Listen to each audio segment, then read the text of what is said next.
Անհետ կորած զինծառայողների 20 ընտանիքի աջակցությունը կերկարաձգվի ևս 3 ամսով։ Կառավարությունը 18 միլիոն դրամ է հատկացրել 44-օրյա պատերազմի հետևանքով անհետ կորած համարվող 20 զինծառայողների ընտանիքների սոցիալական աջակցության վճարումները ևս 3 հուլիս, օգոստոս եւ սեպտեմբեր ամիսների համար։ Նրանք կստանան 300,000 դրամ։ Սահմանամերձ գոտում գտնվող հանքավայրերում աշխատանքներ իրականացնող հանքարդյունաբերական եւ տրանսպորտային տեխնիկան պետք է հագեցված լինի GPS արբանյակային նավիգացիոն սարքավորումներով։ Որոշումը ընդունել է գործադիրը։ Համակարգը պետք է ապահովված լինի սերվերային ենթակառուցվածքի հետ անխափան կապով։ Բացի այդ, սահմանվել են ստացված տվյալների ավտոմատ եւ անընդհատ գրանցման, ինչպես նաեւ դրանց ստեղծման պահից մինչեւ 1 տարի ժամկետով պահպանման պահանջներ։ Հայաստանում դեղորայքից եւ կենցաղային քիմիական նյութերից երեխաների թունավորման դեպքերն աճել են, հայտնել է առողջապահության նախարարը։ Անահիտ Ավանեսյանը նշել է, որ 2025 թվականի առաջին կիսամյակում այդպիսի 256 դեպք է գրանցվել, իսկ 2026 թվականի առաջին կիսամյակում դրանք հասել են 464-ի։ Նախարարը զգուշացրել է դեղամիջոցներն ու քիմիական նյութերը պահել երեխաների համար անհասանելի վայրերում։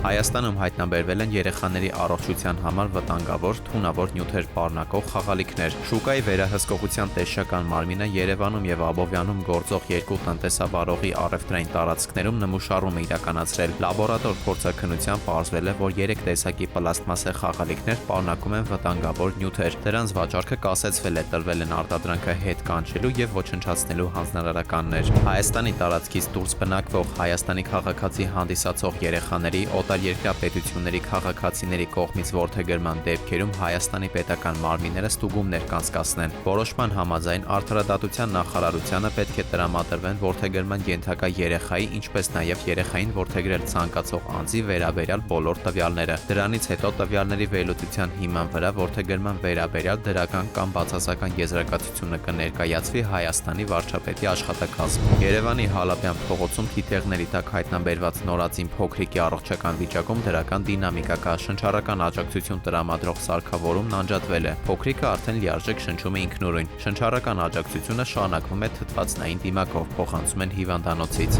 Երևանում հաղթանակի կամուրջ Արշակունյաց պողոտային միացնող տարիներ շարունակ չգործող ճանապարհը վերականգնվում է։ Նիկոլ Փաշինյանը առաջարկել է նոր փողոցը անվանել COP17-ի անունով՝ ի նշանավորում են Հայաստանում անցկացվելիք համաշխարհային միջոցառման։ Դավիթ Թադևոսյան, ժամը լրատվական։